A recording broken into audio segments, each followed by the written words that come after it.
आंदोलन हे 30 मेला सुरुवात होणार आहे आंतरवालीतून.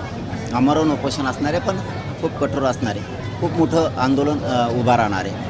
यातून महाराष्ट्रातल्या सगळ्या मराठ्यांनी समाजाच्या लेकराबाळाच्या कल्याणासाठी एक दिवस आपला वेळ आंतरवालीला समाजासाठी जातीसाठी द्यायचा म्हणून 30 मेला तो एक दिवस फिक्स ठरला आहे. दुसरं की हैदराबाद गॅझेटियरचा GR काढलेला असूनसुद्धा प्रमाणपत्र दिले जात नाही आहे. अधिकारी जाणून बुजून काहीतरी त्रुटी काढतात आणि देतच नाही आहे. म्हणजे मराठवाड्यातला सगळा मराठा समाज हा कुणबी आहे असं गॅझेटियरच सांगतं आहे. आणि ती त्यांनी जी जनगणना आहे ती जनगणनासुद्धा लावणं अपेक्षित होतं. ती जनगणनेचंसुद्धा त्याच्यामध्ये ते साल ॲड न केल्यामुळं आणखीन प्रॉब्लेम त्याच्यात उभा राहिलेत. त्यामुळं सातारा संस्थान हैदराबाद गॅझेटियरचा GR आणि त्यानुसार मराठवाड्यातल्या सगळ्या मराठ्यांना कुणबी प्रमाणपत्र तातडीनं हा एक उद्देश आहे. दुसरा की सातारा संस्थांचं गॅझेटियरचा GR काढलेला नाही तो काढून ताबडतोब अंमलबजावणी करायची.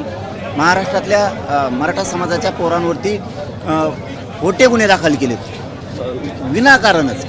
ते आंदोलनातले सरसकट गुन्हे मागायला घेण्याच्या बाबत आपली ती पण एक मागणी सरकारकडं. बलिदान गेलेल्या कुटुंबाला महामंडळात विद्युतमध्ये म्हणजे ह्या नोकऱ्या देण्याच्या संदर्भातला GR आहे. सारथीच्या मार्फत ज्या योजना बंद झाल्या त्या शिष्यवृत्त्या तिथल्या पोरांना नाही दिल्या जात नाही. त्याबाबतचीही मागणी आपण सांगितलं सरकारला की 30 मेच्या आत याची सगळी अंमलबजावणी करा. महामंडळाचे पण अण्णासाहेब पाटील विकास महामंडळाचे हप्ते ते पण थांबले त्यामुळं सुद्धा तेही परतावे दिले जात नाही. त्या संदर्भातलाही विषय घेतला. शिंदे समितीला मुदतवाढ दिली नाही. आम्ही म्हणत नाही की वर्ष द्या आणि तिला नोंदी पण शोधायला लावा. याबाबतची सुद्धा आपण ती भूमिका घेतली. काही पोरं EWSमधले ACBCमधले जे पोरं नोकऱ्या वाचून वंचित ठेवले सरकारनं MPSCचा विषय पाठीमागच ठेवला आहे. म्हणजे ही जी जाणून बुजून ही जी हेळसांड चालली ना यामुळं आंदोलन करावं लागतं. 58 लाख नोंदी निघाल्यात. त्या नोंदी ग्रामपंचायतला प्रत्येक लावणं खूप आवश्यक आहे. तोही विषय खूप महत्त्वाचा आहे. आणि ज्यांचे कुणबी प्रमाणपत्र निघालेत त्याच्यावरती त्यांनी ॲडमिशन केलेत काहीला नोकऱ्या लागल्यात त्याच्या व्हॅलिडिटी मात्र मुद्दाम जाणून बुजून ठेवल्यात सरकारनं. त्यामुळे हे आंदोलन खूप मोठं होणार आहे. आणि आता तुम्हाला 30 मेला दिसल सरकारला की हे आंदोलन किती भयानक स्वरूपात शांततेचं आंदोलन पण इतकं भयानक पसरलं आहे आता मात्र सरकारला कळणार.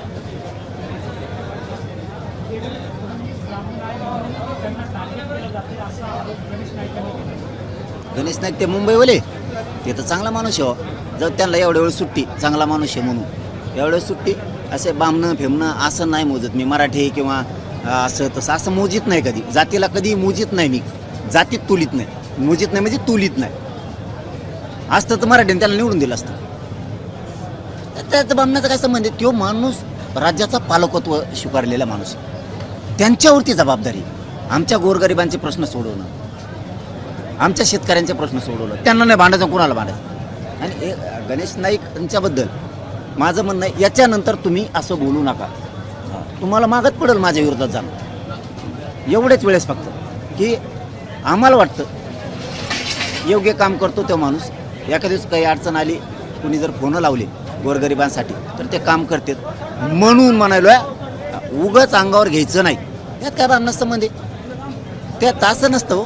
त्याला काय जो माणूस प्रमुख मुख्यमंत्री त्या माणसाकडूनच आम्हाला असे आहेत ना त्यांनीच GR काढला आहे त्यांनाच भांडणं आहे ना की GR काढा म्हणून. त्या GR काढला त्याची अंमलबजावणी करा प्रमाणपत्र द्या त्यांनाच भांडावं लागणार ना. दुसरं पण आमचं म्हणणं आहे आम्ही सत्तेवर बसवलं त्यांना त्यांनी मराठीचे मनं जिंकावेत बस. धनंजय मुंडेंचे वक्तव्य समोर आले. तुम्ही जेव्हा मराठा समाजाला निवेदन केलं संबोधित करत होता त्यानंतर ते बोलले की त्याच धरून कधीच राजकारण केलं नाही. तसंच एखाद्याबद्दलची चुकीची भावना तात्पुरती असते की खरं काय ते लोकांना कळतंच. कोण म्हणलं म्हणून मी शांत आहे धनंजय मुंडे. त्याला नाही मोजित मी. हे मला वाटलं कोण आहे का सगळ्याला माहिती आहे ते धर्मनिरपेक्ष आणि काय सगळ्याला माहिती. आमचेच लोक आमच्याच अंगावरती घालतो नाट्य खेळतो का. टोळी किती घे संपवायला मला किती वेळ लागणार आहे तिला. जितकी टोळी बोलणार आहे तितकं तुझं राजकीय अस्तित्व उद्ध्वस्त होणार. तू मला खेळतो ना तुला माहिती आहे मी काय चीज एकदा बघितलंय तो तुला आणखीन एकदा बघायचं आहे का. मी बोलतो नाही त्याच्यावर विचारू बी नका त्याला. मराठा भवन उभारण्यासाठी त्यांचं जे प्रतिष्ठान आहे नाथ प्रतिष्ठान याच्या वतीनं 28 गुंठेची जागा पण दिली.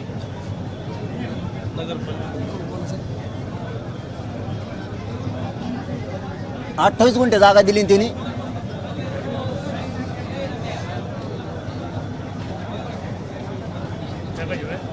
उत्तर लगेच त्यांना इथंच येत. मी आत्ता बघितलं होतं इथं.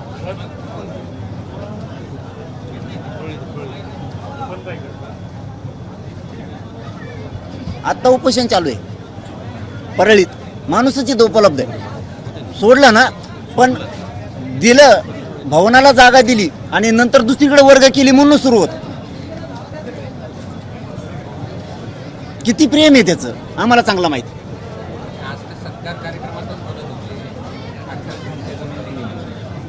अरे ज्यांनी यांचं अस्तित्व उभा केलं त्या जातींविषयी यांची टोळी वापरते ती लाभार्थी त्यांच्याविषयी वेगळं वेगळं बोलायला लावतात आणि ते बोलल्यामुळं यांचं अस्तित्व खराब व्हायला लागलं. त्याला कळानं त्याला मला खेटल्यावर त्याला काय परिणाम होणार आहेत राजकीय त्याच्या पुढं त्याचं ध्यानातच येत नाही. ते त्याची मस्ती जिरीतो मी.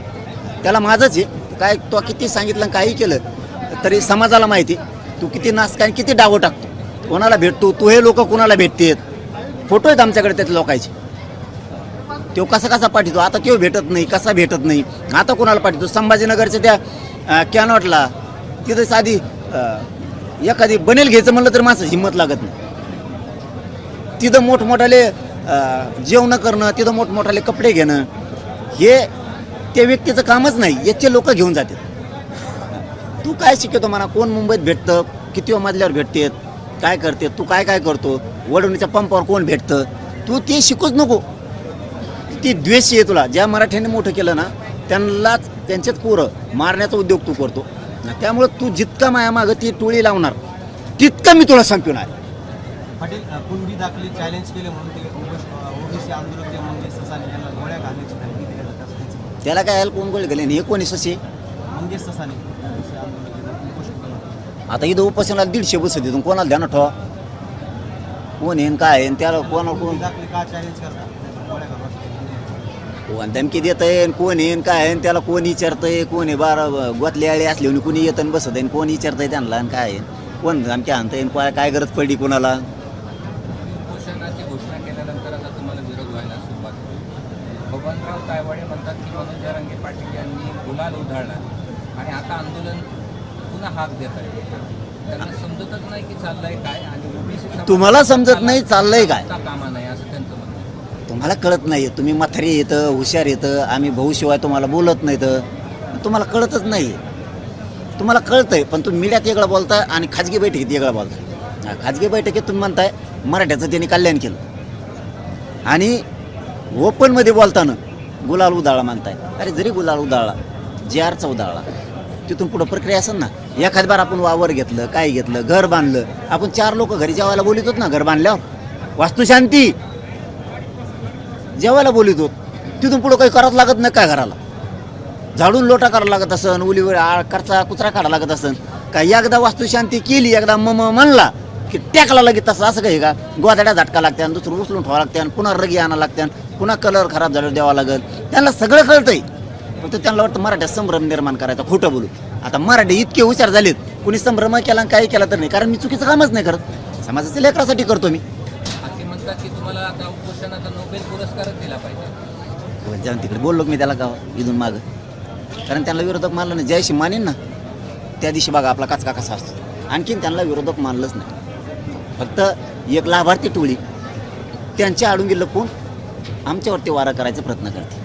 फक्त तेवढं समजून घ्यावं त्यांनी. त्यांच्या आरक्षणासाठी त्यांनी ताकदीनं लढावं. आम्ही त्यांच्या सोबत आहेत. त्यांच्या आरक्षणाला आमच्यामुळं धक्का लागत नाही. त्यांनी हेच फक्त समजून घेऊन पुढं चालावं. यांना असलेलं मोजतं नेहमी कारण काय असतं काही थुकलं चाटणाराचे काही सवय असते त्यामुळे आपण ते थुकल्याला थुका चाटणाराला बोलत नाही. सरकारला 25,000 रुपये पगार पण दिला पाहिजे असं ते म्हणतात सरकार. अरे त्याला त्याचं काय हो ते कोण आहे काय ते कसल्याचे ना काहीतरी जो प्रश्न त्याला कोण हे म्हणतं ना कायला ती सवय असते. आपल्या जातीसाठी लढावं आपल्या जातीच्या लेकराचा उद्धार करावा. आपण तिथं रक्त सांडायची वेळ आली तरी सांडावं. इथं कुठं तुमच्या आरक्षणाला आमच्यामुळे धक्का लागेल तिकडे ST आरक्षणासाठी लढायचं तिकडं ताकद लावायचं. इकडं कुठं मी असं बोलतच नाही. थुकल्यावर थुका चाटणाऱ्या लोकांना बोलत नाही. रोहित पवार असं म्हणतात की जे आरक्षण मिळेल केंद्राकडनं घटना दुरुस्ती करूनच मिळेल आणि त्याच वेळेस हा विषय मार्गी लागू शकतो. आणि सामाजिक कार्यकर्त्यांनी जीव धोक्यात घालू नये. काय असतं, ही विषय केंद्राकडं नाही आहे. कुणबी नोंदीचा विषय 83 क्रमांकाला कुणबी आणि मराठा एक आहे. ओबीसीची जी यादी आहे त्याच्यामध्ये केंद्राकडे असतं आम्ही 100% केंद्रात गेलो असतो. त्यात काही दुमत असायचं काहीच कारण नाही. परंतु गॅजेट इथं आहे हैदराबादचं, सातारा संस्थांचं पश्चिम महाराष्ट्रामध्ये, इथल्या सरकारनं तो अहवाल घ्यायचा असतो आणि ते लागू करायचं. जसं की 1994ला ज्यावेळेस ओबीसीला आरक्षण दिलं गेलं त्यावेळेस केंद्राने नाही दिलं, राज्यानं त्याला मंजुऱ्या दिल्या. त्यावेळेस पोटजाती उपजाती म्हणून ओबीसीच्या 1994च्या ज्यानुसार आत गेल्या. मूळ ओबीसीची जात 180. आता जे 376 काय झाल्यात ह्या पोटजाती उपजाती म्हणून 1994च्या ज्यानं घातल्या. तसे 67 पासून त्यांनी 94पर्यंत बऱ्याच वेळेस घातल्यात. आता 2012पर्यंत सुद्धा घातल्या. आत्तासुद्धा उपजात पोटजात म्हणून आपलं आंदोलन सुरू होतं मला वाटतं 23ला.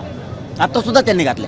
ही राज्याच्याच अधिकारात येतं, हे केंद्राच्या अधिकारात येत नाही. म्हणून दिल्लीला जायचं नाही, इथंच मिळवायचं आणि इथंच आंदोलन करायचं. इतरांच्या आरक्षणाला धक्का न लावून देणं आणि ही भूमिका सरकारची आधीपासूनच आहे असं संजय शिरसाट म्हणतात. आणि सरकार त्यांच्या मागण्याबद्दल सकारात्मक आहे असं देखील शिरसाटने आपल्याला. मी कुठं म्हणतो दुसऱ्याला धक्का लावा दुसऱ्याच्या आरक्षणाला, म्हणलोच नाही ना. आम्ही ओबीसी आरक्षणात आमचं खाल्लंय 70 वर्ष. उलट ज्याने ज्यांनी खाल्लं त्याच्या संपत्त्या जप्त करायला पाहिजे. कारण आमचा बॅकलॉग कोण भरून काढणार आता?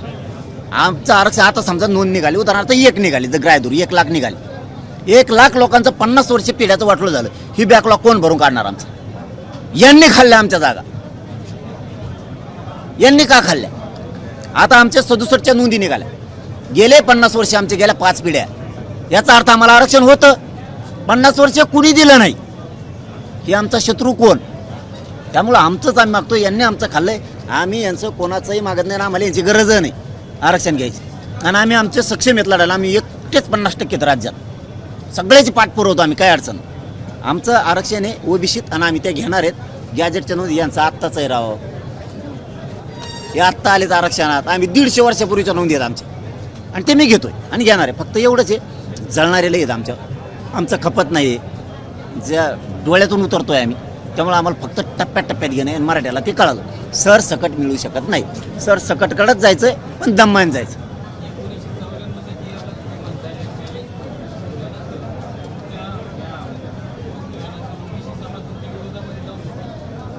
मी काय सांगितलंय की गोरगरीब ओबीसी समाजानं ह्या 4-2 नेत्याला सांगावं, आम्हाला तुमचं वाटोळं करायचं नाहीये. हे आज नाही, आजचा शब्द नाही येऊ, तर ह्यो माझा 2.5 वर्षापासून आहे आंदोलन. आम्हाला नाही गरीबाच्या लेकरात वाटोळं करायचं, हे करतात आमचं. पण तुम्ही आमचं करू नका, त्यांना सांगा तुमच्यामुळं आमचं ओबीसीचं मराठीचं लागायले. असं गरीब ओबीसींनी त्यांना सांगा तुमच्यामुळं आमचं वाटोळं आहे. आम्ही तुम्हाला आडू पडू नये, तुम्ही आम्हाला आडू पडू नका. हे म्हणणं सामान्य ओबीसींनी तुमच्या नेत्याला सांगा, हे माझं म्हणणं आहे. तुम्ही तुमच्या नेत्याला सांगा तुमच्यामुळं आमचं वाटोळं कशामुळं, जर चॅलेंज झाला तर. कारण तो टिकत नाही आहे, नाही टिकत तो. पाटील, तुम्ही भाषणामध्ये अगोदर म्हणाला बैठकीमध्ये की फडणवीसांनी हे सगळं आणून दिलं आहे, असं तुम्हाला का वाटतं? मालक कोण आहे दुसरा? राज्याचा मालक कोणीच नाही. फडणवीसांनी ते आल्यापासूनच सगळी प्रक्रिया थांबली आणि सगळी प्रक्रिया सुरू होणार नसता सरकारला आम्ही थंड पाडणार. शॉर्टकट उत्तर, प्रक्रिया सुरू होणार नाही तर सरकार थंड पाडणार. विषय असा की तुम्ही आंदोलन नेहमी करता, जिल्ह्यात आंदोलन करता, त्रास देता, समाजाला काळजी वाटते. पण प्रत्येक वेळेस आंदोलन केलं तर सरकार आश्वासन देतं पण पूर्ण करत नाही. पुन्हा पण आंदोलनाची वेळ येते. हे बघा, माझा जीव या समाजासाठी. मग समाजाच्या वेदना, समाजाचे लेकरं सुखी समाधानी करणं माझी जबाबदारी. मला शरीराची चिंता करून नाही चालत. असं आंदोलक नसतो. मग समाजाला जिथं जिथं समस्या येते, जिथं जिथं संकट आहे, तिथं आपण आंदोलक म्हणून उभा राहायला पाहिजे आणि प्रामाणिक भूमिकेत. काहीतरी डोळ्याच्या आड पाठीआड काही ठेवून नाही, डोळ्यासमोर काही हिट ठेवून समाजाचं काम नाही करायचं. होऊ शकत नाही त्या माणसाला. आपण जर पाठीमागं काही आड किंवा चेहऱ्यापुढं काही ठेवून जर एखादं आंदोलन उभा करायला गेलो तर समाजाचं कल्याण कधीच होऊ शकत नाही. मी एकच ध्येय धरलेलं आहे, तो माझा समाज आहे. त्या समाजाला मला उंचीवर न्यायचं. त्याच्यासाठी मी प्रामाणिकपणाला लढतो, जीवाची पर्वा करत नाही, पुढेही करणार नाही. आश्वासन सरकारने म्हणूनच आम्ही लढतो ना. लढावं तर लागतंच. समाजालाही ते सांगितलं मी, वारंवार आपल्याला लढावंच लागतं. त्याच वेळेस समाजाचं कल्याण होईल. 30 मेला महाराष्ट्रातल्या एकाही मराठा समाजानं घरी राहू नये. एकच दिवस या तुम्ही 30 मेला, नंतर नाही आलात तरी चालतं. यांना मी नीटच करतो आता. आकडा सांगणं अवघड आहे. नाही, लय अवघड आहे. मराठे एकदा जर उसळले तर आपण 3दा 4दा बघितले. आम्ही अंतरवली सहज तयारी केली होती, तरी आसपासच्या 60-70 किलोमीटरवर बसले नाही. मराठा समाजाची गणती करणं अवघड आहे. किती मराठा समाज येणार आहे हे मोजणं खूप अवघड आहे. मराठा पण लय मोठं आंदोलन होणार. मराठे घरी राहणार नाही हे मात्र मी चॅलेंज सांगतो. तुम्ही आता बोलताना असं म्हटलं की 16 संघटनेचे लोक जे आहेत ते तुमच्या विरोधात 2-2 कोटी कोणी मंत्री देतो आहे आणि खरं तर तो मंत्री कोण आणि ह्या 16 संघटना कोण हे तुम्ही सांगणार आहे की तुमच्या आंदोलनाच्या विरोधात कुणी बोललं तर लोकांमध्ये हे 16 संघटनेपैकी कुणीतरी असावेत असं संभ्रम निर्माण करण्यासाठी तुमचं वक्तव्य? आजपर्यंत संभ्रम निर्माण आपल्याकडून कधी झाला नाही. आपण समाजाला आत्तापर्यंत खोटं बोललो नाही आत्तापर्यंत, आणि मीडियावाल्याला तर नाहीच. म्हणून मीडियावाले बांधवसुद्धा विश्वास ठेवून येत की हे खोटं नसतंच. एकदा दोनदा मी तुम्हालाच असं म्हणलो होतो की अमुक अमुक विषय तमुक तमुक आहेत. मी तुम्हाला ते खरे पण करून दाखविले, हे पण खरे करून दाखवीन, पण मग खाजगीत, कारण त्यांची वळवळ बंद झाली. म्हणून तुम्हाला खाजगीत सांगतो, वाटल्या सगळ्या पत्रकाराला सांगतो नावासहित. पण आता ते जर शांत बसलेत तर उद्या समाजाच्या नजरेतून ते कायमचे संपून जाते. बदलले, त्यांच्या बुद्धीत बदल झाला तर चांगलं झालं. मी भेडायसाठी करत नाहीत. आणि पुढून किती वारं झालेत आत्तापर्यंत. हे काय थांबवा म्हणून थोडंच बोललो मी नाही. याच्या अगोदर बी कितीतरी इराणा पिरी येऊन खेटून गेले, संपले. पण हे मनानेच शहाणे झाले वाटतं. बरं झालं त्यांच्यापर्यंत वार्ता गेली की हे आता भिंग फुटलंय, नको. आणि मंत्र्यालाही वाटलं असन आपला तर देवारच होईल, कारण निवडून यायचं आहे पुन्हा. तो आज करून जाशील. काय बोलणार ते माझ्या विरोधात, आणि काय बोलायला त्यांचं. समजा बोलले, काय बोलणार आहेत, काय बोलायला. मी काय खाल्लं का पिल्लं का, माझ्याजवळ काय आहे, काय आहे माझ्याजवळ.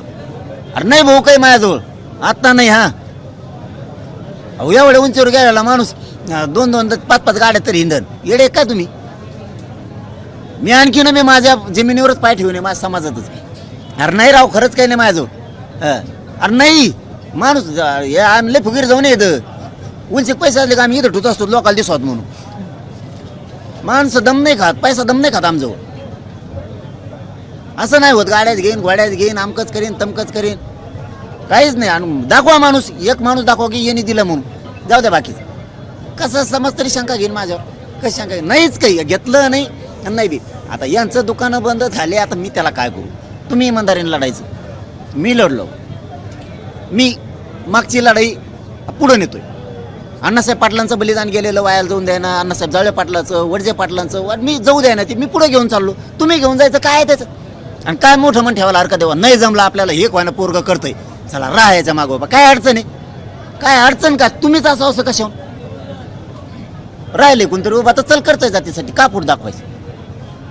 काही होणार नाही, काय नाही होणार. पण असं कोणी करत असेल ते कोणी षडयंत्र नाही. षडयंत्रच उघडं पडलं. लय मोठं होतं ते, खूप मोठं होतं ते. आणि त्यांनाही कळून चुकलं. त्याचे फोटो पण आलेत, नाही असं पण नाही, फोटो पण आलेत. पण मी संयम धरतो, मी बघतो.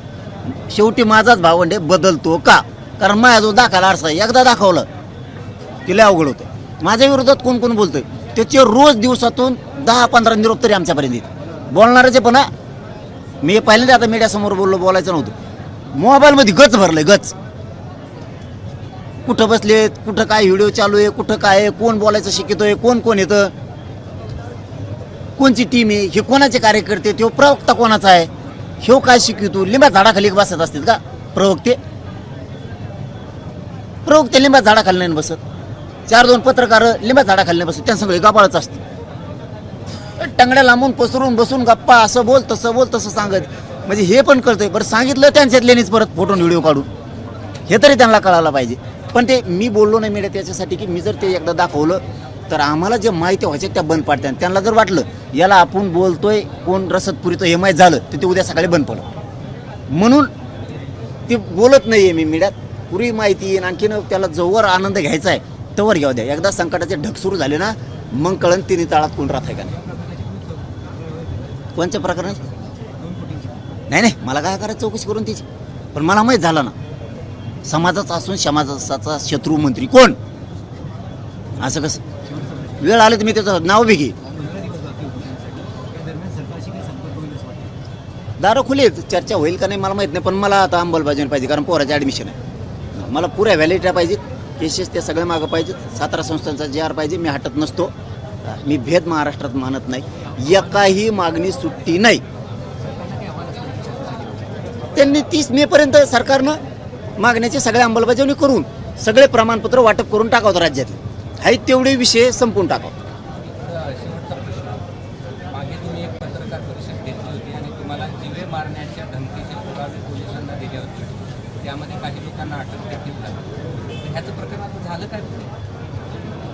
होईल. आपण काय सांगितलं होतं मीडियाला त्या दिवशी, मी मीडियाला साक्ष ठेवतो असं बोललेलो आहे. माझे शब्द आहेत. आणि माझा समाज ह्यो तिथं होता, समाजाच्या दरबारात सिद्ध झालेलं आहे. मला मारायचं ठरलं म्हणून पोलिसांनी केस करा नका करू, उद्या सोडून द्या, सकाळी जामीन करा, नाही तर धरून नका आणू, माझ्या दरबारात झालेलं आहे. मला काय उत्तर द्यायचं आहे ती मी योग्य वेळेवर देईन.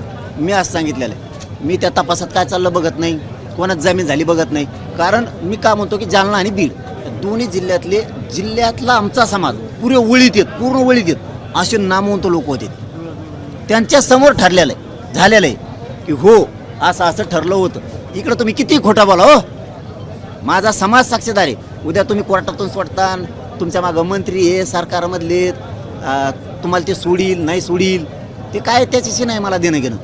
इथं सिद्ध झालं. तुम्ही अटक करा नका करू, सजा द्या नका देऊ, इथं समाजात तुम्ही बोललात. हे कोर्ट माझ्यासाठी समाज महत्त्वाचा आहे.